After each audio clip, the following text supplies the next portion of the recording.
ಐಶ್ವರ್ಯ ಗೌಡ ದೋಖಾ ಪ್ರಕರಣಕ್ಕೆ major twist ಸಿಕ್ಕಿದೆ. ಐಶ್ವರ್ಯ ದೋಖಾ ಪ್ರಕರಣದಲ್ಲಿ ಈಗ ಮತ್ತೊಬ್ಬ ಶಾಸಕನ ಹೆಸರು ತಳುಕು ಹಾಕೊಳ್ತಾ ಇದೆ. ಕೈ ಶಾಸಕನ ಪಾತ್ರದ ಬಗ್ಗೆ ಮಾಜಿ ಶಾಸಕ ಅನ್ನದಾನಿ ಸ್ಫೋಟಕ ಹೇಳಿಕೆಯನ್ನ ಕೊಟ್ಟಿದ್ದಾರೆ. ಸಾಕಷ್ಟು ಸಂಚಲನ ಹುಟ್ಕೊಂಡಿದೆ ಈ ಕೇಸ್ನಲ್ಲಿ. ಶಾಸಕ ನರೇಂದ್ರ ಸ್ವಾಮಿ ವಿರುದ್ಧ ಮಾಜಿ ಶಾಸಕ ಅನ್ನದಾನಿ ಗಂಭೀರವಾದಂತ ಆರೋಪವನ್ನ ಮಾಡಿದ್ದಾರೆ. ಐಶ್ವರ್ಯ ಗೌಡ ಜೊತೆ ಶಾಸಕರಿಗೂ ನಂಟಿರುವಂತ ಗುಮಾನಿಯನ್ನ ವ್ಯಕ್ತಪಡಿಸಿದ್ದಾರೆ.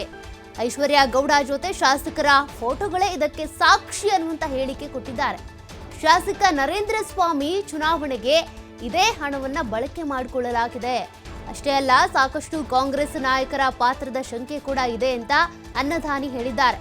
ವಂಚಕೆ ಐಶ್ವರ್ಯ ಗೌಡಳನ್ನ ಮಂಪರು ಪರೀಕ್ಷೆಗೆ ಒಳಪಡಿಸಲಿ, ಆಗ ಸತ್ಯ ಏನು ಅನ್ನೋದು ಹೊರಗೆ ಬರುತ್ತೆ. ಉನ್ನತ ಮಟ್ಟದ ತನಿಖೆಗೆ ಒಳಪಡಿಸಿ ತನಿಖೆ ನಡೆಸಿದ ಬಳಿಕ ತಪ್ಪಿತಸ್ಥರ ವಿರುದ್ಧ ಕ್ರಮವನ್ನ ತೆಗೆದುಕೊಳ್ಳಿ ಅಂತ ಆಗ್ರಹವನ್ನ ಹಾಕಿದ್ದಾರೆ. ಹೀಗಾಗಿ ಇವ್ರು ಹೇರ್ತಾ ಇರುವಂತ ಒತ್ತಡದಲ್ಲಿ ಒಂದಿಷ್ಟು ಗಂಭೀರ ಆರೋಪಗಳು ಕೂಡ ಕೇಳಿಬಂದಿದ್ದಾವೆ. ಶಾಸಕ ನರೇಂದ್ರ ಸ್ವಾಮಿ ಅವರ ವಿರುದ್ಧ ಗಂಭೀರ ಆರೋಪ ಮಾಡಿದ್ದಾರೆ. ಅವರ ಹೆಸರೀಗ ತಳುಕು ಹಾಕೊಳ್ತಾ ಇರೋದ್ರಿಂದ ಪೊಲೀಸರೀಗ ಈ ಆಂಗಲ್ ಅಲ್ಲೂ ಕೂಡ ತನಿಖೆಯನ್ನ ಶುರು ಮಾಡಬೇಕಿದೆ.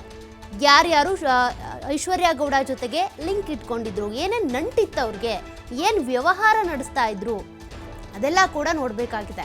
ಐಶ್ವರ್ಯ ಗೌಡ ಅಂತ ಬಂದಾಗ ಈಗ ಕೋಟಿ ಈ ಜ್ಯುವೆಲ್ರಿ ಮಾಲೀಕರಿಗೆ ವಂಚನೆ ಮಾಡಿದ್ದಾಳೆ ಅನ್ನುವಂಥ ಆರೋಪ ಇದೆ.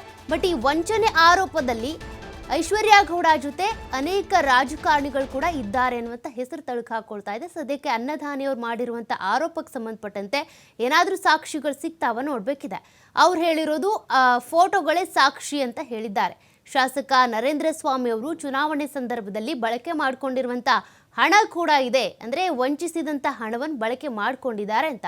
ಇನ್ನೂ ಕೆಲ ಕಾಂಗ್ರೆಸ್ ನಾಯಕರು ಕೂಡ ಈಕೆ ಜೊತೆಗೆ ನಂಟನ್ನು ಇಟ್ಕೊಂಡಿದ್ದಾರೆ ಅನ್ನುವಂಥ ಗಂಭೀರ ಆರೋಪಗಳನ್ನು ಮಾಡಿದ್ದಾರೆ. ಬಟ್ ಇವೆಲ್ಲವೂ ಕೂಡ ಜಸ್ಟ್ ಆರೋಪಗಳನ್ನು.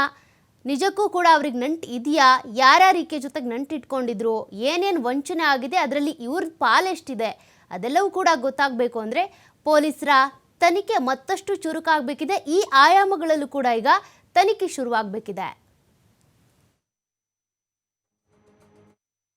ಇವತ್ತು ಕಿರ್ಗಾವಲಲ್ಲಿ ಮುಖ್ಯವಾಗಿ ನನ್ನ ಕ್ಷೇತ್ರ ಮಳವಳ್ಳಿ ಕ್ಷೇತ್ರದಲ್ಲಿ ಯಾವ ರಾಜಕಾರಣಿಗಳು ಸ್ಥಳೀಯವಾಗಿ ಕಾಂಗ್ರೆಸ್ ಮುಖಂಡರೇ ಹೆಚ್ಚು ಅವ್ರ ಜೊತೆಯಲ್ಲಿ ಇನ್ವಾಲ್ವ್ ಆಗಿರ್ತಕ್ಕಂಥದ್ದು. ಚಿನ್ನ ಆಗಿರ್ಬೋದು, ಹಣ ಈ ಕಿರ್ಗಾವಲು ಟೌನ್ನಲ್ಲಿ ಕಿರ್ಗಾವಲು ಸ್ಟೇಷನ್ನಲ್ಲಿ ಕೇಸಾಗಿ ರಾಜಿ ಮಾಡಿದ್ದಾರೆ. ಐಶ್ವರ್ಯ ಗೌಡನ ಮೇಲೆ ಕಂಪ್ಲೇಂಟ್ ಆಗಿ ರಾಜಿ ಮಾಡಿ ಕಳಿಸಿದರೆ FIR ಮಾಡಲಿಲ್ಲ. ಇದಕ್ಕೆ ಪೊಲಿಟಿಷಿಯನ್ಸ್ನ ಒತ್ತಡ ಇದೆಯಿಂದ ಅವರನ್ನು ರಾಜಿ ಮಾಡಿ ಕಳಿಸಿದ್ದಾರೆ ಅಂತಕ್ಕಂಥದ್ದು ಒಂದು ಗುಮಾನಿ ಇದೆ. ಮತ್ತು ಸ್ಥಳೀಯ ಕಾಂಗ್ರೆಸ್ ಮುಖಂಡರುಗಳು ಬೇರೆ ಬೇರೆ ವ್ಯಾವಹಾರಿಕವಾಗಿ ಐಶ್ವರ್ಯ ಗೌಡನ ಜೊತೆ ಇವತ್ತು ಇನ್ವಾಲ್ವ್ ಆಗಿದ್ದಾರೆ. ಕಿರ್ಗಾವಲಿಂದ ಹಿಡಿದು ಬೆಂಗಳೂರಿಗೂ ಊರಿಗೂ ಕೂಡ ಈ ಕಾಂಗ್ರೆಸ್ ಮುಖಂಡರುಗಳ ಕೈವಾಡ ಇದೆ ಅಂತಕ್ಕಂಥದ್ದನ್ನ ನೇರವಾಗಿ ನಾನು ಆಪಾದನೆ ಮಾಡಲಿಕ್ಕೆ ಬಯಸ್ತೇನೆ. ಕಾಂಗ್ರೆಸ್ನಲ್ಲಿ ಈಗ ನಮ್ಮಲ್ಲಿ ನಾನು ಮಾಧ್ಯಮದ ಮುಖಾಂತರ ನೋಡಲಾಗಿ, ನಮ್ಮ ಸಾರ್ವಜನಿಕರ ಮುಖಾಂತರ ಕೇಳಲಾಗಿ ಇವತ್ತು 2-3 ಜನ ಹೆಸರುಗಳು ಭಾಳ ಪ್ರಮುಖವಾಗಿ ಈಗ ವರ್ತೂರು ಪ್ರಕಾಶ್ ಅವ್ರದ್ದು, ಅವರು ಇನ್ವಾಲ್ವ್ ಆಗಿರ್ತಕ್ಕಂಥದ್ದು, ಅವ್ರ ಚಿನ್ನ ವಾಪಸ್ ಕೊಟ್ಟಿರ್ತಕ್ಕಂಥದ್ದು, ಮತ್ತು ವಿನಯ್ ಕುಲಕರ್ಣಿ ಅವ್ರ ಬಗ್ಗೆ ಪ್ರಸ್ತಾಪವಾಗಿರ್ತಕ್ಕಂಥದ್ದು, ಮಳವಳ್ಳಿ ಶಾಸಕರ ಬಗ್ಗೆ ಪ್ರಸ್ತಾಪ ಆಗಿರ್ತಕ್ಕಂಥದ್ದು, ಇವೆಲ್ಲವನ್ನು ಕೂಡ ಗಮನಿಸಿದ್ದೇನೆ. ಅದಕ್ಕಾಗಿ ಇವತ್ತು ಮಾಧ್ಯಮದ ಮುಖಾಂತರ ಏನು ಅವರು ಅನ್ಯಾಯಕ್ಕೆ ಒಳಗಾಗಿದ್ದಾರೆ ಆ ಜನರಿಗೆ ನ್ಯಾಯ ದೊರಕಿಸ್ಕೊಡ್ಬೇಕು, ಸರಿಯಾದ ರೀತಿಯಲ್ಲಿ ಅವ್ರ ಮೇಲೆ ಕ್ರಮ ತಗೋಬೇಕು. ಐಶ್ವರ್ಯ ಗೌಡನ ಮೇಲೆ ಎಲ್ಲ ರೀತಿ ತನಿಖೆ ಮಾಡಿ ಈಡಿಗೆ ವಹಿಸಬೇಕು ಅಂತೇಳಿ. ಯಾಕೆಂದರೆ ಇದು 50 ಲಕ್ಷ 1 ಕೋಟಿ ಹಗರಣ ಅಲ್ಲ. ಇದು ಬಹುಶಃ 25-30 ಕೋಟಿ 50 ಕೋಟಿವರೆಗೂ ಆಗಿರ್ತಕ್ಕಂಥ ಹಗರಣ ಇದು. ಆದ್ದರಿಂದ ಇದನ್ನು ಈಡಿಗೆ ವಹಿಸಬೇಕು ಅಂತೇಳಿ ನಾನು ಸರ್ಕಾರವನ್ನು ಒತ್ತಾಯ ಮಾಡ್ತಾಯಿದ್ದೇನೆ. ನೀವೇನಾದ್ರು ಈಡಿಗೆ ವಹಿಸಲಿಲ್ಲ ಅಂದರೆ ಏನು ಇವತ್ತು ಇನ್ವಾಲ್ವ್ ಆಗಿದ್ದಾರೆ ರಾಜಕಾರಣಿಗಳು, ಅವ್ರನ್ನ ರಕ್ಷಣೆ ಮಾಡೋಕ್ಕೆ ನೀವು ಮುಂದಾಗ್ತಿದ್ದೀರಿ ಅಂತಕ್ಕಂಥದ್ದು ನಮಗೆ ಅನುಮಾನ ಬರುತ್ತೆ ಅಂತಕ್ಕಂಥದ್ದನ್ನ ಈ ಸಂದರ್ಭದಲ್ಲಿ ಹೇಳಿಕ್ಕೆ ಬಯಸ್ತೀನಿ.